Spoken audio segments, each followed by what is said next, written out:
Interacting with police, cops, law enforcement, whatever term you want to use. That's what we're going to talk about today on Gunfighter Life. Welcome to the podcast where we talk about guns and gun-related topics the right way with God Almighty at the center, biblical, Judeo-Christian values, and real-world first-hand experience. On that experience, obviously, I'm going to draw heavily today from my law enforcement experience. I worked L.A.P.D. If you guys don't know, I was L.A.P.D. I was patrol, as all cops start out as, and then I was also on some specialized assignments. I was also attached to the feds, doing other stuff in other places, and that's all I'll really go into on that. But I know my way around law enforcement. I've interacted with many civilian. Obviously, I've also been pulled over as a civilian and dealt with law enforcement.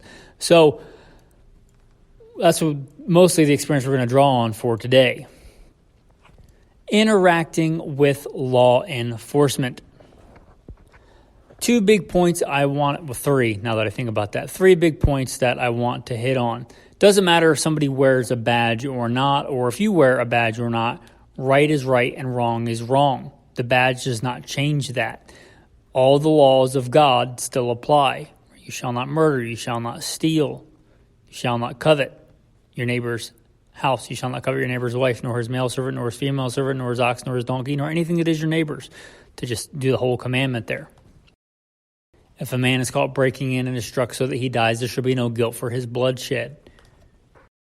And many others, right? Those moral laws are written by God, and they're non-transient. They do not change. They do not go away because somebody does or does not have a badge. So whatever side of this you're on, you have to answer to a higher authority than a shiny 10 star on somebody's chest. You have to answer to God. One day we will all bow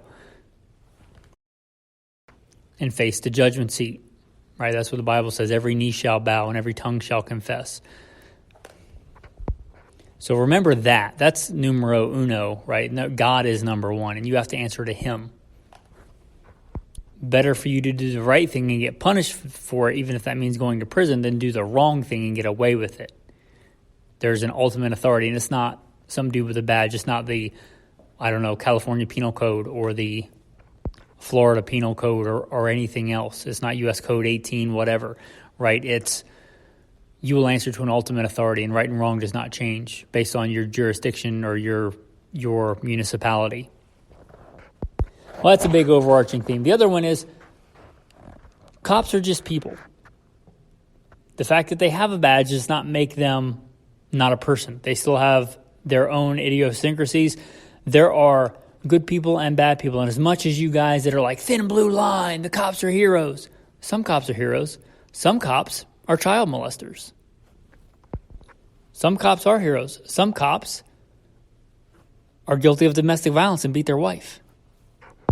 Some cops are honest. Some cops are crooked, right? So the fact that they have a badge does not make them a good person. Now, it does give them some degree of authority to exercise, but it doesn't make them like infallible as a person. They're still people. They're still tempted by all the things that human beings are tempted by: greed, lust.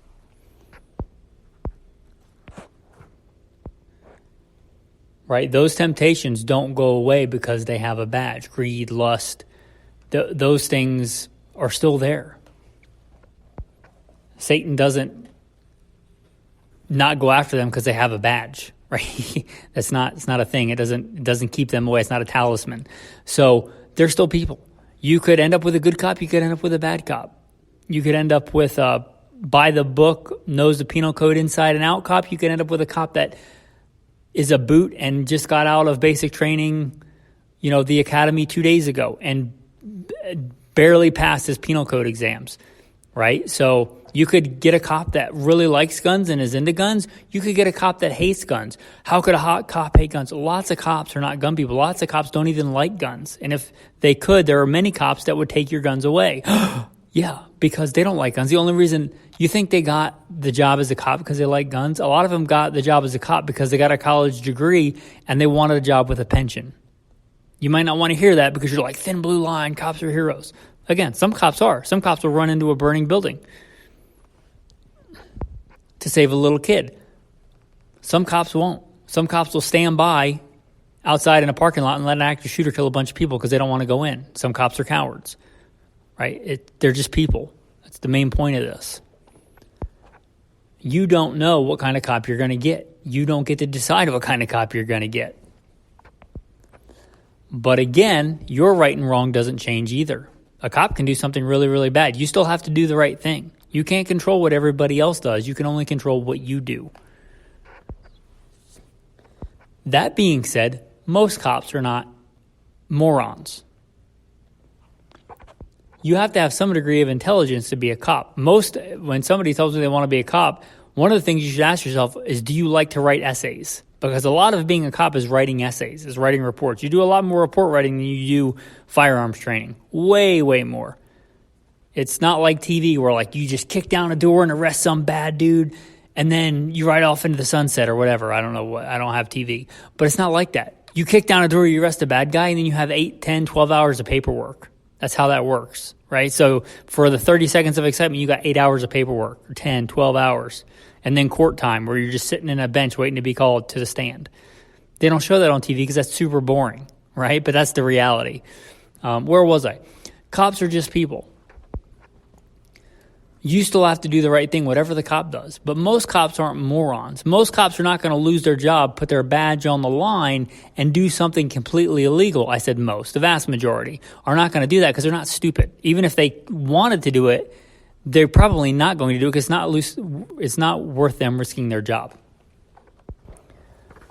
So that being said, generally, unless it's just something really egregious and it's really going to cause you to get hurt or killed or injured right away, just follow the directions of the police officer. If you think he is in fact doing something illegally, and newsflash, cops do illegal stuff all the time, right? They're human beings. But if you think that is in fact the case, number one, he probably knows the law better than you. Even if you're a lawyer, he probably knows the law better than you because he does it day in and day out, especially the kind of laws he's dealing with because that's his job, unless you get just a brand new guy. But he knows the law, right? So and if you really think he's doing something illegal or erroneous or something, then you fight that in court, right? You don't fight that on the side of the street because you're not going to win that fight. Even if what best case scenario, you beat up a cop and then what happens? 5 other cops come and beat the crap out of you, right? That's how that works. You're not going to win that fight. You throw a fist, you're going to get a baton. You grab a weapon, you're going to get shot. Like that's how that works. You're not going to win that fight, so don't try that fight. Follow the instructions, go through the process, which may mean you end up in jail, but it's better than ending up dead. That's the society we live in. I'm not saying I like that society, but we have decided to outsource our responsibility to police officers. Instead of handling our own issues within our own community, we hire people with a badge to handle them for us. And that's the system that we have, whether we like it or not. So follow the instructions of the police officer. Again, unless it's going to immediately get you killed or something, which those circumstances are rare. You're never going to win anything resisting the police. And even if you were innocent, resisting the police is in fact generally a crime, right? Assault on a police officer, resisting arrest. So why would you even do that? You're not going to win that fight. So that is my number one advice, to follow their instructions. My number 2 advice is you also are a person. And although you might be even one of those cops are heroes, thin blue lines, they always do the right thing. They're I don't know, whatever you think about cops. That's probably not true. But even if you're that guy, when you get pulled over, you're probably not that guy. Somebody that pulled over a lot of people. You're probably not like, you know what, officer, I was driving like a cross-eyed autistic squirrel. Thank you for pulling me over. I was driving erratically and I wasn't paying attention and I was texting on my phone and I deserve a ticket. Thank you so much. You're probably not, right? Even if you love the cops, that's probably not you, because I don't remember that ever happening as a cop. All the people I pulled over, from the soccer mom or the blue-haired liberal lady to the uber far-right cowboy hat-wearing dude in a pickup truck, none of them were like that. None of them were like, oh, thank you, because I was totally out of line there. Thank you for this ticket. This $250 fine is totally worth it to keep me in line and paying the man and doing what I'm supposed to do. thank you so much. Like I've never had that, right? So you are probably that guy too that's mad and angry. So realize that you also are a person. The fact that you're emotional or angry or think, why is this cop pulling me over when there's some, I don't know, child molester out there? Well, yeah, but that's not where he is. He's there and you're doing something wrong. So you have to remember that you also are a person and you need to keep check of your emotions, because if your emotions get the better of you, that's going to get you in a lot more trouble. So there's another one. Now, what you guys are probably more curious about is interacting with firearms. And there are certain laws about this. You should know those laws. If the law requires you to disclose that you are concealed carrying, if you are concealed carrying, then you probably should disclose that because that's the law. If not, here's my general rule of thumb. I would not disclose it for getting pulled over for a traffic violation. I would not disclose it unless you think you're going to get pulled out of the vehicle. I really hope that you're not, driving intoxicated with a firearm for so many reasons. But, at the point where the officer asks you to step out of the car, that's when I would say, hey, officer, you probably know this already if you ran my license, but I have a concealed carry permit and I am in fact carrying. Because if you have a carry permit, they're probably going to know. If you live in a constitutional carry state, which I do, but I still have a permit, you may be carrying without a permit lawfully. I wouldn't disclose that unless, again, you're required to, because it just, again, some cops don't like guns. Some cops are weirded out by guns. Some cops are hoplophobes. They're afraid of guns. They think only they should have guns. That's some cops. So I wouldn't even bother disclosing that until you think you need to. And again, if you're getting pulled out of the car, you're probably going to get searched, which means you probably should disclose it. So my general rule of thumb is unless you're legally required to, I wouldn't disclose it if you're just getting a ticket. If he's just going to write you a ticket, he doesn't need it. What's the difference, right? Or if he's not going to write you a ticket, just give him a warning. It's just going to make his job harder, your life harder. I wouldn't even mention it. You're obviously not going to do anything with it, nefarious, so I wouldn't even mention it. If he knows you have a concealed carry permit, he'll probably ask you, and that's fine. If you're not legally required to disclose it, just keep your hands where he can see them. Obviously, keep your hands on the steering wheel or somewhere where he can see them. So he's not nervous or anything, and then it won't matter. But if you think he's going to pull you out of the car the second he says he's going to, or he thinks you think he's going to, then you might want to disclose that, right? And don't be emotional about it. Again, going back to emotions, just say, hey, officer, I need you to know that I am lawfully carrying a firearm. It's whatever, it's loaded, it's here. I'm not going to reach for it. How do you want me to proceed? Don't be like, oh, I've got a gun right here, and then reach over to show it to him. That's going to probably end up badly, potentially deadly. Don't do that, right? Don't reach for it. Don't go show it to him. Don't go tell him all about what kind of make and model it is. Like, I've got a firearm. I have it. Don't point to it. Don't do anything. Just say, I have a firearm, 3 o'clock on my hip. It's covered by my shirt. How do you want me to proceed? And then who will tell you? And that will make him a lot calmer than you just randomly be like, oh, I have a gun, and then reaching for something. That's not going to go well. Even if he's totally pro-gun, that wouldn't go well with me. So you keep your hands somewhere and don't move them, and ask him how you should proceed if you think that you need to disclose that to him. Obviously, be honest if he asks you. So there's that. The only caveat I would put into this, and hopefully you don't do this, but let's say you do carry, like you don't EDC a gun, you don't carry a gun on you, but you have one like in your glove box, and that's also where you carry your, driver's license, registration, proof of insurance. If it's in the glove box with the gun, then obviously you really should disclose that before you open the glove box, but or the center console or XYZ. You get the idea. If it's in a location where when you reach for it and you go to grab your registration, your gun's going to fall out or be visible, that obviously could end up badly. So number one, don't do that. If you heretofore have been doing that, stop it. If you want to keep your gun in the glove box, that's up to you, but then put your paperwork with a rubber band on your visor so you can just reach up there and grab it. It's nowhere near the gun. So don't keep those in the same place. And if you do, obviously, don't reach for that until you tell him, and probably he will tell you to reach, or he will reach for it. He will grab it because he doesn't want you grabbing a glove box and a gun with the papers in there. Maybe he will, but I wouldn't probably. So for obvious reasons. That would be a caveat there. Other things, not traffic stops, right? If you're out in public, obviously you're not going to walk up to every cop that is around and be like, hey, I just want you to know I'm carrying. I got your back. Like, don't do that. That's retarded. Don't do that. You should just keep your gun concealed. If you're open carrying, probably stop that unless you have a good reason to. And conceal carry, it's just better tactically. I'm totally a pro 2A guy. Like if you want to walk around with your, I don't know, your full-size revolver on your hip in a leather holster because you think it looks cool, that's fine, but it's bad tactically. It's a bad tactical decision. So I'm giving you advice to help you stay alive. If you want to do it as a fashion statement, just you and I are very different people. But you do you. But as tactically, you should have it concealed. And if it's concealed, he doesn't need to know about it.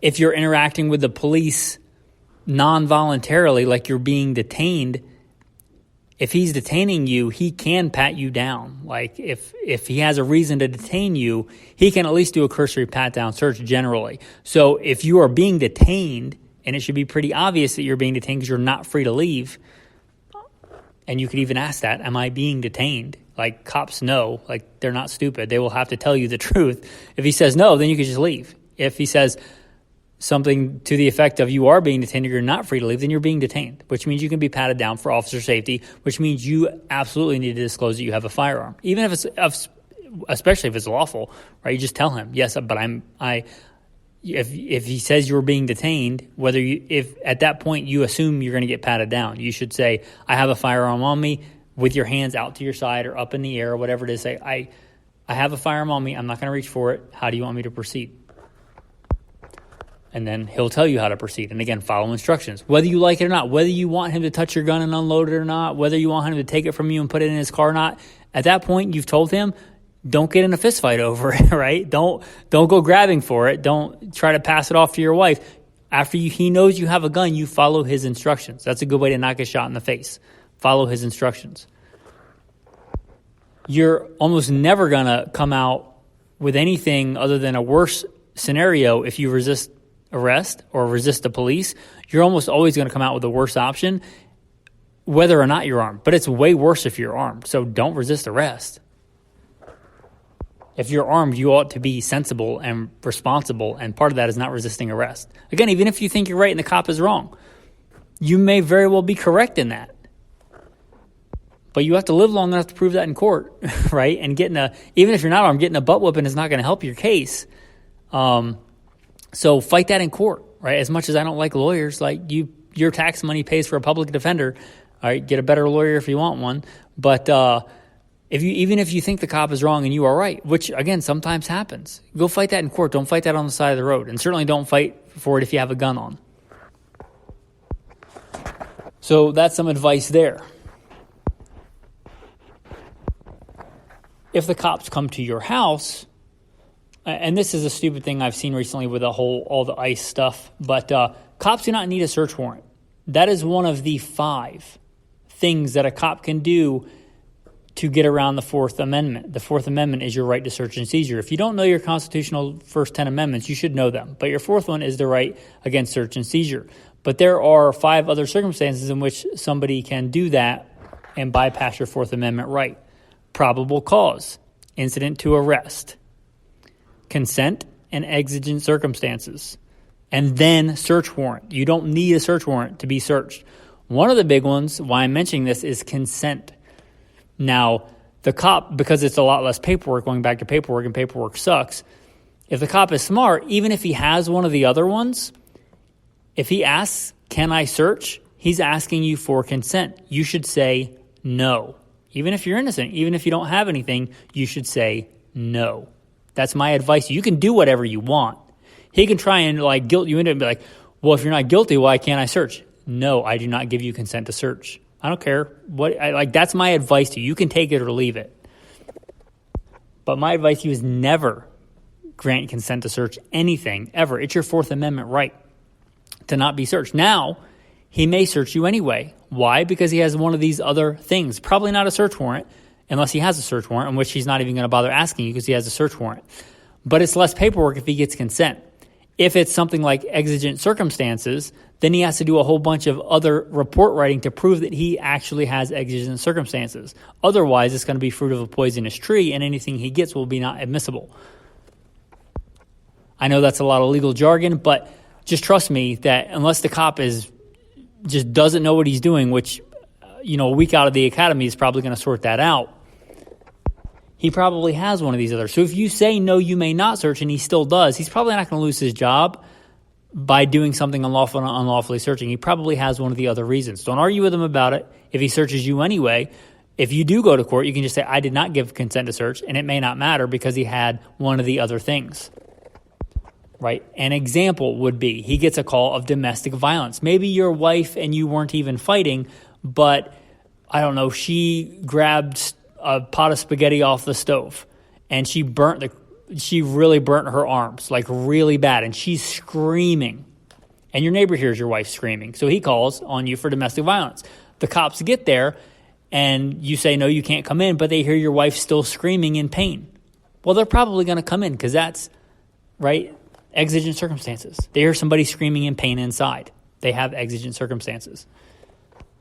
Even if you don't grant them consent, they're still probably going to come in, and they should. There's a reason that exists. But as far as you go, I would not grant consent. And don't be rude about it. Don't be mean about it. Just say, no, I do not grant consent. If they do come into your home for whatever reason, your domicile, if you have guns locked in a safe, they don't need to know that. It's none of their business. If you have a gun out in the open, if you walked into my house, I generally have several guns out in the open because I dry fire a lot. I practice a lot. I competition shoot a lot. I'm cleaning guns. There's generally guns out on the counter. If that's you, if they walk in and see a gun, obviously leave it alone. Don't go for it. Don't reach for it. Don't go to unload it. Leave it alone. If they want you to do something with a gun, they will tell you. Again, how do they want you to proceed? You may not like it, but once they're in their house, once they're in your house, they're kind of in charge of that for officer safety. If they have a lawful reason to be in your house and that gun is out in the open, you presume every gun's loaded, right? So they'll probably tell you how they want you to proceed. You may not like them grabbing your gun, taking your gun, unloading it. They may not know what they're doing, but that's not your call. Once they're there and once that gun is there, don't fight them about it. Again, fighting with the police is not going to get you anywhere good. So one thing I should get into is if you're ever involved in a shooting incident, defense of life for you or somebody else, hopefully your gun is stowed before the police get there. If you in fact call the police or have your wife or somebody else call the police, make sure that you give them your description of what you're wearing and that you're the good guy. That you're calling the police or they're calling police on your behalf and you're the good guy and here's what you are wearing so you don't get shot if they show up and you still have your gun out. That said, unless it's a really bad tactical decision, as soon as you hear cops coming, right? As soon as you hear cops anywhere in the distance, anywhere coming close, unless you're actively being shot at, put your gun away. If you're concealed carrying, then put it back concealed. If it's a truck gun, put it back in the truck. Whatever it is, don't have that gun out when the cops show up. Even with the best of intentions, that can go really wrong really fast. So there's that. And then obviously they're probably going to take that gun, which is fine. It's just a gun, right? No big deal. Until they figure out who the good guy, bad guy is, and then maybe even longer than that. But you're only really required to give a public safety statement. You can say, yes, I fired this many rounds in this direction, roughly, if you even remember. Yes, I fired upon this person, and I fired this many rounds in this direction, and then shut up. Say, I would like legal counsel before I talk any further. Say, I'm not going to say anything. Say, I plead the fifth. But whatever you do, don't just blab out random stuff because people tend to do that, especially when they're nervous, right? They want to justify themselves. You don't justify yourselves to the cops. That's not your job. You justify yourself to whoever, the district attorney, right? The cop is going to do his report based on whatever he has. But give that public safety statement and no more. That's it. You can't really control what the witnesses will say, what the witnesses will do, but you can control what you do. And you should give that public safety statement and no more. And that's basically generally all it's going to be most of the time. I fired this many rounds in this direction. This is where my gun is, and that's about it. Like if somebody else got shot and like ran away, obviously you're going to give them like that description of that person and where they went, but that's about it. After that, shut up. Don't say anything else. A lot of people misunderstand Miranda rights, and this cops use this to their advantage for, because they do, right? It's not their fault. But a lot of people think because they watch too much TV, I guess. I don't know. I don't have TV, but they're like, oh, you didn't read me my Miranda rights. You need two things from Miranda rights: custody and interrogation. If you just blab something out and the cops didn't interrogate you, it's admissible in court. They can write it down or they can have it recorded, and it's totally admissible because you need both those things from Miranda rights to be valid: custody plus interrogation. If you don't have both of those, not either or, both of those, whatever you say can and will be used against you in court, whether they read you Miranda rights or not. Now, if they have you in custody and are interrogating you, then they have to read you your Miranda rights. But if not, they don't. So if you're just in the back of the police car and they're driving you and you just blurt out, oh, I can't believe I had to shoot that dude, or I can't believe this or that, right? They're going to use that in court, right? That is admissible. You are in custody, but they're not interrogating you. They're not asking you questions about it. If you just randomly blurt it out, that's not a Miranda issue. Also, if they're asking you questions, but you're not in cuffs, then you're not in custody, right? So again, that you might feel like you have to answer their questions, but you in fact do not. So again, you give that public safety statement for other people's safety and you shut up. You tell them you want legal counsel, and that's about it. Okay, so that's going to cover the big points. Obviously, every situation is fluid and dynamic, and it depends on a lot of situations, but that's a general overview of advice for dealing with police officers. I hope it was helpful. This is all kind of tips. I'm going to skip the tactical tip of the day. Tactical verse of the day: you shall do no injustice in judgment and measurements of length, weight, or volume. You shall have honest scales, honest weights, an honest ephah, and an honest hin. Another verse: you shall not be partial to the poor, nor honor the person of the mighty. In righteousness you shall judge your neighbor. You shall not go about as a talebearer among your people. So just some good all-around advice there. True justice, right? True, fair justice. I think we all value that. Hopefully we all value that as a society, or at least we used to. So just keep that in mind. And again, right and wrong is right and wrong. Doesn't matter what uniform you wear or don't wear. So keep that in mind. There is a higher authority that we answer to. Thanks for listening, and have a blessed day.